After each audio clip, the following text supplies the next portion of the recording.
Welcome, friends. Once again, I am taking the environmental topic, that is global climate policy. Friends, this is the article which, which is published in Hindu newspaper dated 7th January, right? So, in this article, we will learn different concepts like why it is in use and definition and key elements of global climate policy. So, there are 5 elements are there. We will discuss in detail.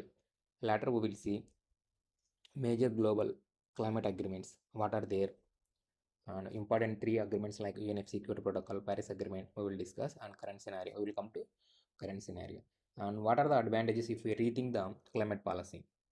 So especially we will talk about G7 and Global South. So different things are there, and BRICS, how the BRICS is managing these things nowadays.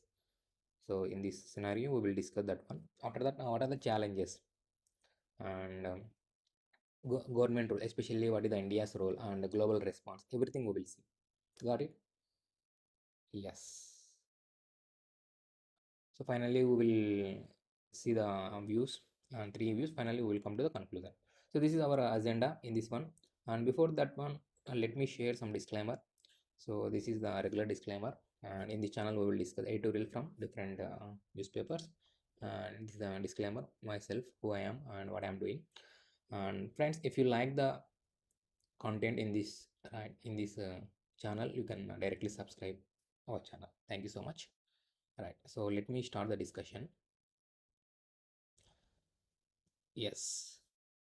So friends, why it is in news? So this is the first introduction, right? So we all know that COP29, right? If we observe, COP29, so it held in the capital of Azerbaijan. So Azerbaijan capital, that is Baku.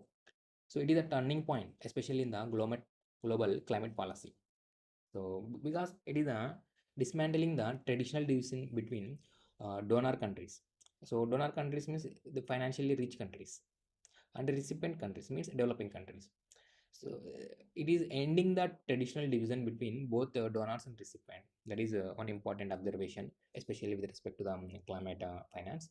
And this shift emphasizes the need for developing countries to assume the leadership. Generally, the rich countries, so already developed countries, they are taking the leadership, like USA, right? So USA, developed countries, they are taking the leadership in this climate policies. So, but that shift should be need when come to the developing countries like India. So India should play a key role in this global climate agreements and policies. So that is the news. And when it comes to the definition, so what is this climate policy? So it is our collective international framework because it is a global thing. So it is a international framework and agreement and initiatives which are aimed at mitigating climate change. One of the global issues is the climate change and adapting its impacts. Whatever the impacts we will get, we need to adapt. So first one is we need to mitigate and we need to adapt to these impacts, whatever coming from these impacts, and promoting sustainable development. Right, this is the policy. Very simple thing. And what are the key elements of this policy? We have 3 things. One is mitigation. Whatever the things are there, especially greenhouse gases. So there are 9 gases which are contributing to these greenhouse gases, which are leading to the climate change, right? Leading to the global warming and finally climate change. So we need to reduce that 9 gases. So how we should reduce? We can give importance to the renewable energy, right? And energy efficiency and carbon pricing mechanism. These are the 3 important terms mentioned in the article. So through this one, we can reduce our greenhouse gases, and finally we can mitigate. This is the one of the important term to mitigate climate change and adaptation. So right now, if you see, we have climate change, and we are trying to mitigate, but already impacts are coming, right? with respect to this climate change. So impacts are coming. So in this situation, we need to adapt for that impacts, especially building resilience to this climate impacts, especially through infrastructure and disaster management and sustainable practice. Because if you observe through this climate change, what we will get? We will get disasters like extreme heat and droughts, right, and floods.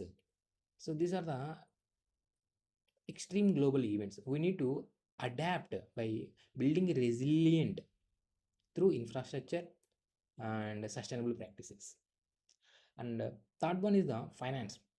We need to mobilize climate funds for the climate action. So friends, SDG 13 is the goal for climate action. So for that, we should have some funds. We should mobilize. So generally, people are expecting more funds from the developed countries, but in COP29 they are mentioning the shift should come. So developing countries should take the leadership. So that is the one of the important point. And another element is technology transfer. We should transfer our advanced technologies to enable low carbon development. So that is one thing. And another important point is the equity and justice. So friends, we should ensure the fair distribution of both responsibilities. Whatever the responsibilities are there, we need to ensure that one. And the resources, there should be fair distribution among the developed countries as well as developing countries. And we should recognize the historical emissions and vulnerabilities. So if we observe, historically developed countries already done some great damage to this climate, right? They did the they did emissions are which were emissions did damage to this climate and given some vulnerabilities. So for that, we should recognize that historical emissions and we should transfer that burden to this one. So that principle is known as a CBDR, right? Common but differential responsibilities. So these are the five elements which are part of this global climate policy, and we know the definition, right? So now we move to the major agreements under this global climate agreements. So one is the UNFCCC.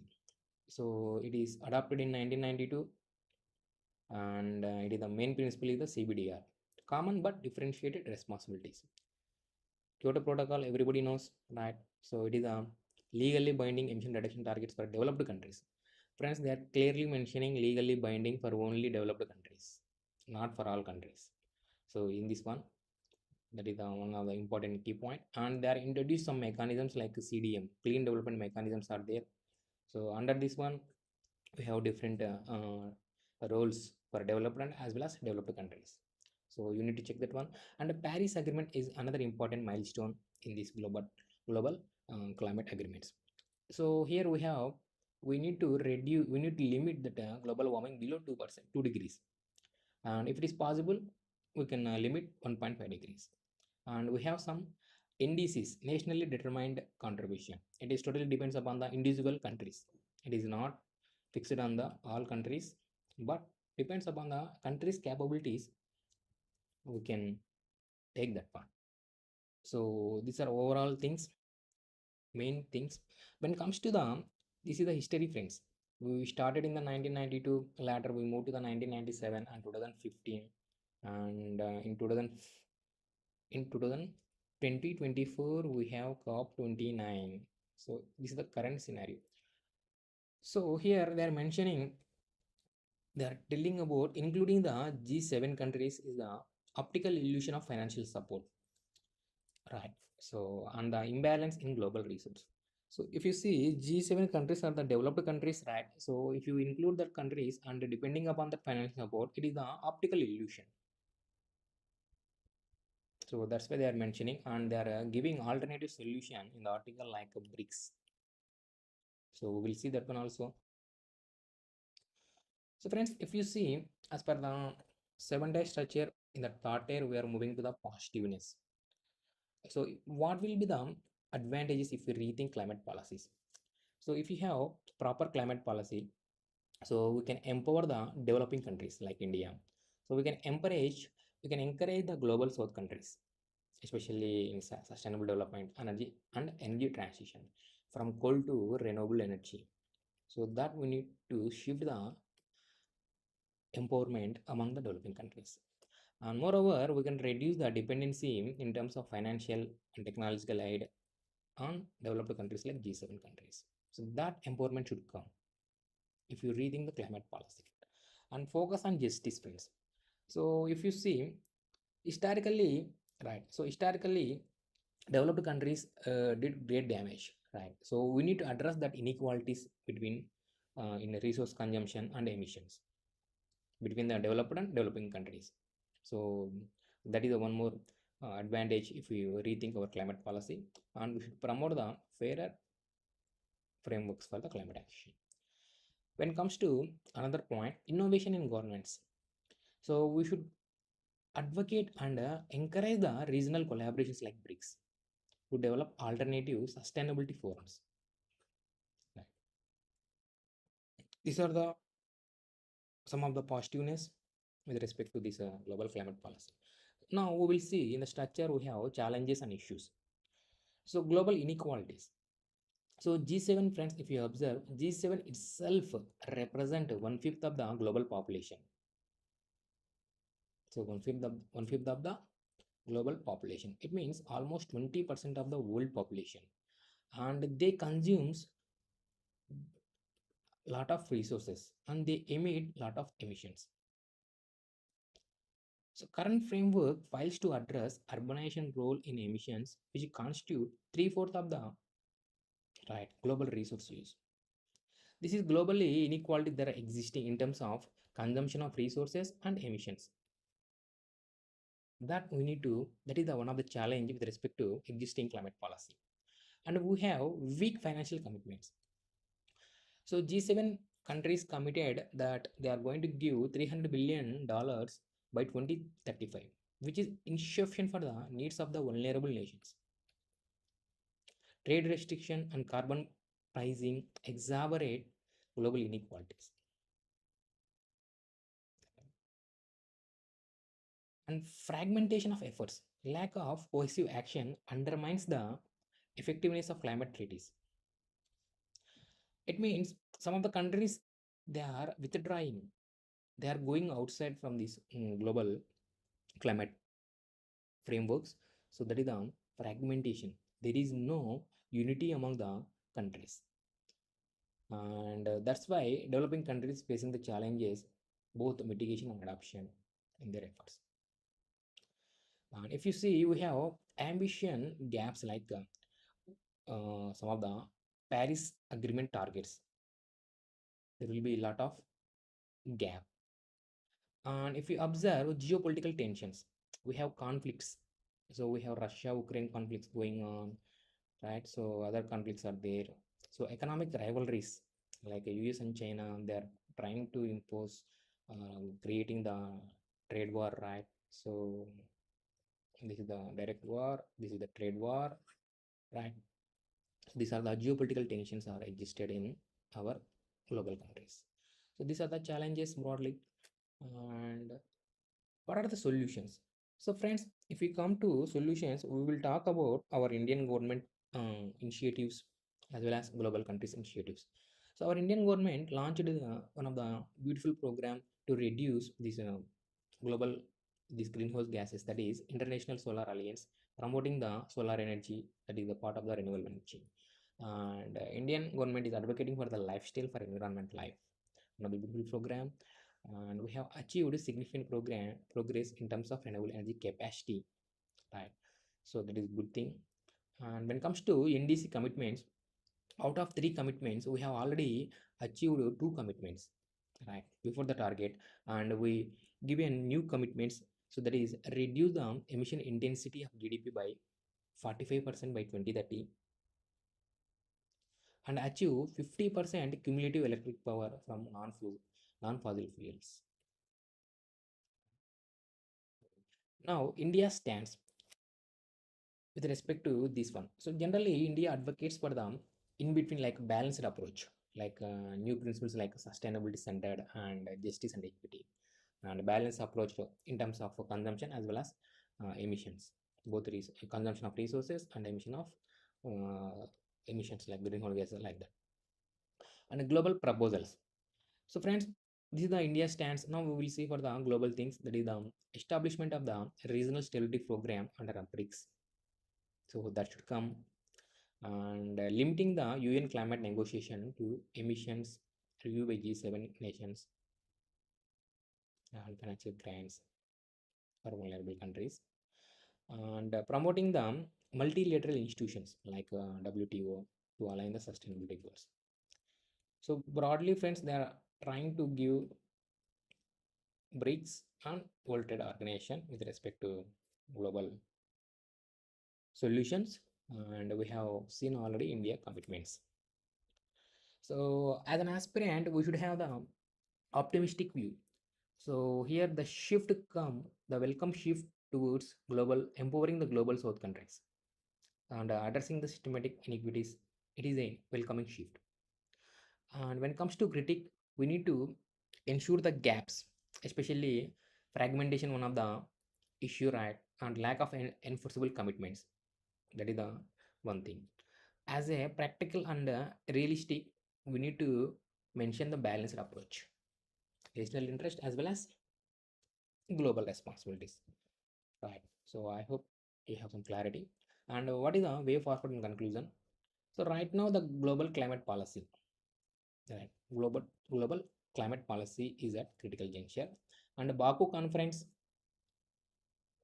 it says there is a urgent shift in the global climate policy, and we should move beyond donor and recipient dynamics, and more focus should be on the justice, equity, right, fairness, sustainability on that terms. And developing nations, particularly under the forums like BRICS, have the opportunity to lead transformation. Moreover, collaborative efforts and innovative governance structures are essential to achieve this shared prosperity within ecological limits. So this is the one of the conclusion. So you can write your own conclusion. Friends, now we will touch upon some of the questions, relevant questions around mains examination. So we can observe, right? So if you take this one, critically they are mentioning points. We need to criticize, critically analyze also in the shift in the global climate policy from donor recipient, right? So donor recipient framework to empowering global south. Critically we need to analyze, and what are the implications of this change for developing countries like India? With respect to India, what will be the implications they are asking? And how can regional collaborations like BRICS contribute to the global sustainability efforts, absence of cohesive international climate action? Yes, friends, try to write this answer in the comment section, and I will try to give my views if you write the answer. Now we'll move to some of the prelims MCQs, expected MCQs. So friends, the question is global climate risk index, right? CRI. So climate risk index is released annually by which of the following organization? So the first one they are mentioning United Nations Environment Program, IPCC, and German Watch, and World Meteorological Organization. Friends, type your answer in the chat box. So this is given by German Watch. Which of the following statements are correct with respect to Paris Agreement? Paris Agreement aims to limit global temperature rise to well below 2 degrees above pre-industrial levels. That is correct. And it is legally binding on all members. Friends, it is not legally binding on all members. It is only binding on the developed countries. Developed countries it is binded, and developing countries it is not binded. So it is a wrong statement. So developed countries are committed to provide $100 billion dollars annually to developing countries. Yes, so this is the correct statement. So answer would be 1 and 3.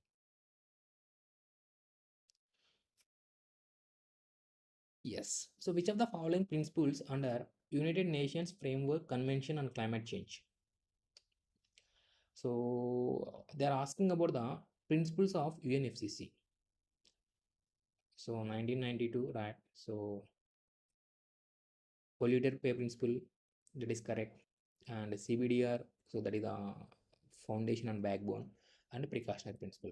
So friends, all are the principles of this framework. So fourth one is correct. And another question is, which of the following statements describes the concept of climate justice, friends? So yes, we will see.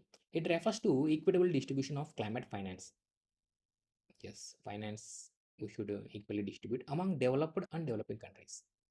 Yes, friends, because it is a justice. So justice talks about equitable distribution between whether it may be developed, it may be developing, right? So developed or developing. So that should be equal with respect to whatever the things. One is finance. It emphasizes the historical responsibility of developed countries. Yes.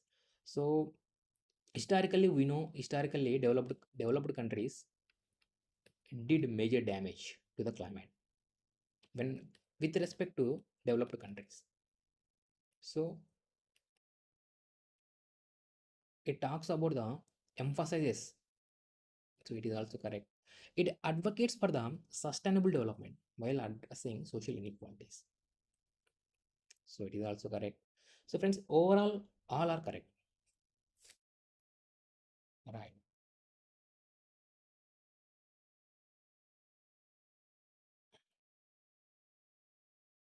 Friends, if you have any questions, you can type in the chat box, and I will meet you in the next concept.